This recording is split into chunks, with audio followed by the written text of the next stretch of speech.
Back at Hangtown, getting set for the start of Moto number 2. Good look there at Jeff Emig, who won the very first Moto of the day. And he's starting right next to Greg Albertine, who finished right behind him, so that could be interesting. There you get a nice look down the line of the 40 riders. The sign goes over. We're just about set for the gates to drop. The RPMs are up, revving the engines. They're ready to go.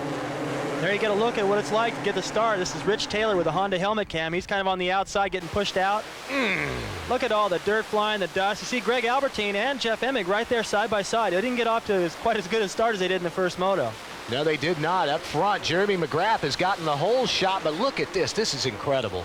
This is what it feels like. You see all those specks of mud coming up? When do you think you got a chance to reach up there and pull a tear off? Not right now. So sometimes you got to ride with literally no vision before you have a chance to reach up there and pull off one of those tearaways and get good vision again. Also, you don't want to waste them all in the early laps because you need it through the whole Moto. There you get a look at Emig right in front of Rich Taylor, and he won the very first Moto of the day. And as you said, David, he did not get off to the type of start that he would have liked. Neither did Albertine. Look at that piece of mud just flop up there and block the vision. Yeah, talk about messing up your concentration. That stuff's flying, and also the rocks are flying up.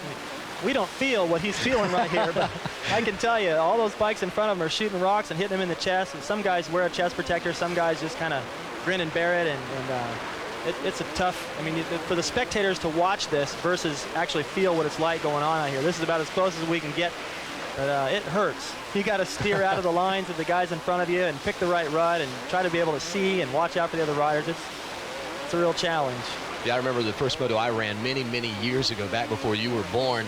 I didn't wear a chest protector the first Moto and got a bunch of rocks up. The next week, I had a chest protector for my baseball uniform underneath my jersey. Look up front, Jeremy McGrath, who won the first overall this year at Gainesville, is the leader. And you get a look back. They're not strung out too badly right now. It's just about anybody's race early in the Well, game. it looks like most of the the fastest riders, the ones that are in contention for the lead, those guys have all gotten good starts. And usually Mike Kudrowski, who's right here on the back door of Jeremy McGrath looking for an opening, he's usually well back in the pack. But right here, he's got a good start. And look at Kudrowski. Tries the outside, but washes out in the rear as he went for the lead. McGrath continues to hold on. In fact, he puts a little distance between himself and Kudrowski. And McGrath, of course, opening the year with that very impressive overall victory at Gainesville. After dominating Supercross the last 2 years, he's become quite a story, and Art Ekman talked with him earlier. Yeah, I mean, Gainesville was no fluke. I practiced hard, trained hard, got ready for that race, and it showed. I'm here at Hangtown ready to win again, and just so happens I got a little bit of a cold again, so maybe it's going to be bringing me some good luck. That's right, you had the flu the last time, right? Yeah, got a little cold this time, so good luck is on my way. Or at least he hopes so anyway. I don't know if I'm convinced that he feels like he can go out and win with a cold. This is a really rough track. It takes a lot of strength, and possibly it's taking its toll on Jeremy. I'm sure it will towards the end of the Moto. Yeah, I'm wondering if he also went out the night before, like at Gainesville, and played pool with his friends, you know.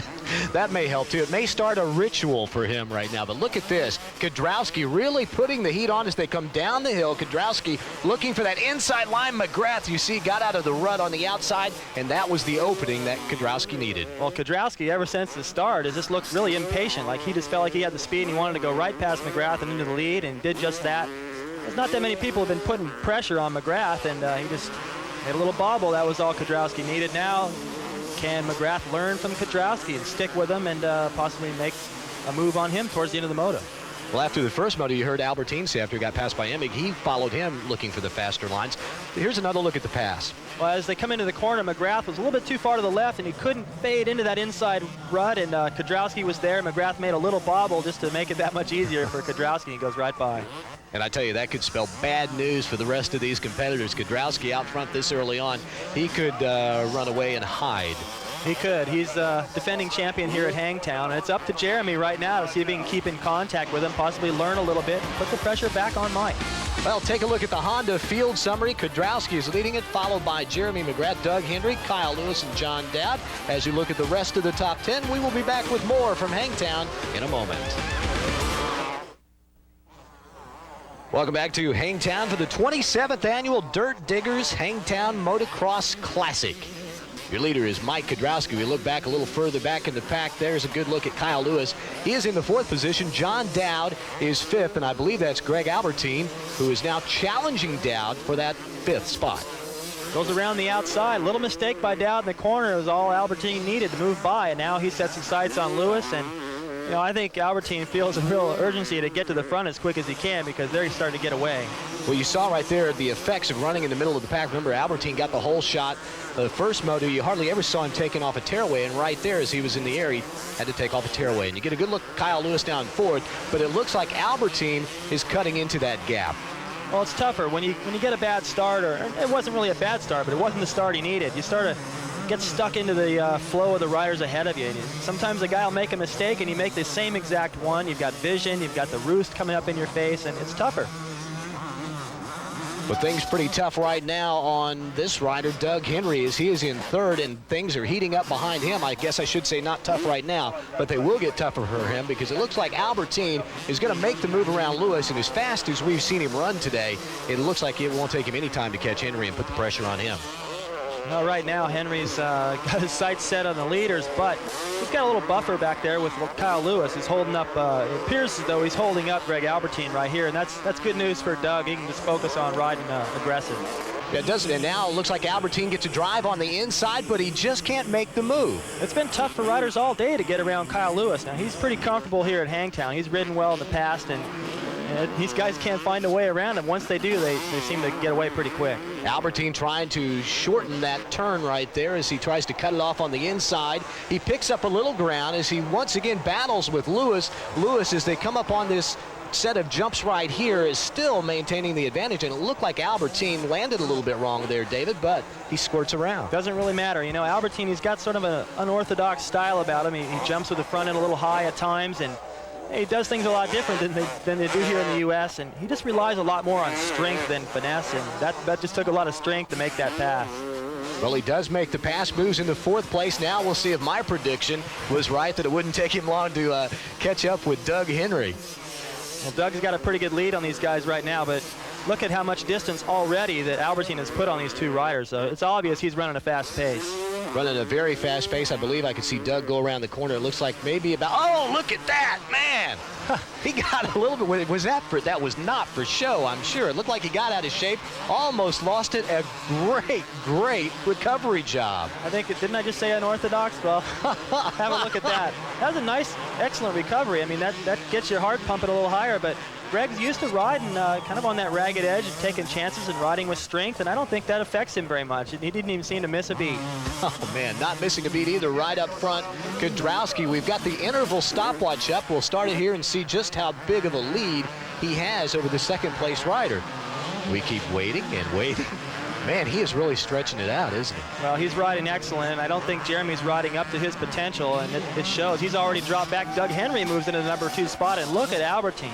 Albertine making a charge. He has caught McGrath, who is faded from second to third as they do some battling, come up over the jump, and it looks like Albertine has that spot.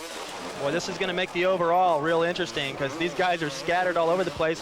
Kudrowski, who was 4th in the first moto, is now leading it, but if Albertine can make up some time, he'll be in a good position to take the overall. And what about Jeff Emig? Remember, he won the first moto, but he is faded. He's running outside of the top 5 right now. He would need to move up into at least 3rd, 4th to ensure himself of the overall victory. Also, and Doug Henry, who was 7th in the first moto after having his share of problems, he's running up front. It wouldn't surprise me if he was able to catch Mike Kudrowski. He's riding pretty fast. Well, Kudrowski is leading it right now. He's trying to pick up the overall, of course, the defending champion of this event here at Hangtown. He is having things his way. I guess I spoke too soon, David, earlier when I said he finally got around McGrath, that might spell bad news that he was going to pull out to such a large lead. And we saw just a moment ago exactly how big that lead has stretched out. You know what impresses me is I watch him go through all these tight corners and stuff. He's just maintaining so much momentum everywhere. Excellent line choice, and that's what I remember back to last year commenting on his choice of lines. He just doesn't scrub off any speed anywhere, and it shows. He's pulling out a huge lead, and this battle for second is really getting interesting. Now John Dowd into the mix. Well, there's about, 5 riders all battling, and there you see Albertine coming up. He gets around Doug Henry. That should move him in the 2nd spot as they come around some of the other riders out here on the course, but Albertine is riding with a vengeance right now, but I'm not quite sure that he could catch Kudrowski, although he has gotten around Doug Henry and moved into the 2nd spot. Well, one thing's for sure, right now, if things stay the way they are, Albertine would pick up the overall victory. That looks good for him. He did the smart thing in the first moto by not taking any chances. Emig was riding fantastic, and he just decided to let him go and try to put together an overall. And right now, he's got it. Well, Albertine hoping to finish second so he can wrap up his first overall victory over here in the States. And we'll be back with more right after this. Art Ekman, David Bailey, and John Kernan back at Hangtown as we are just past the midway point of Moto number 2. And the riders are kind of strung out a little bit right now, except for there you saw Jeff Emming coming through after he got off to a sort of a poor start.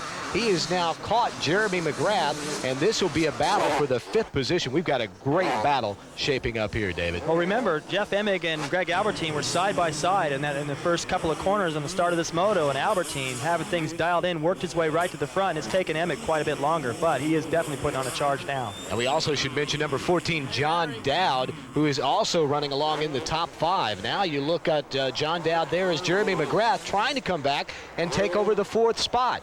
And there you see Jeff Emmig just coming into the picture. Look at McGrath. He's having all kinds of problems there. Well, he just doesn't seem like he's in his rhythm. And, once you get passed by somebody, it kind of messes up your confidence and your rhythm. And then he's got more problems. More guys coming up from behind. Now he's got Emmig, and he's just out of his rhythm, and he can't quite pick up the pace. And look at Emmig as he just floats on by into that left-hand turn. And Jeff Emmig, as he takes off the tearaway, or actually wipes the dirt off of his goggles, has moved into the 5th spot.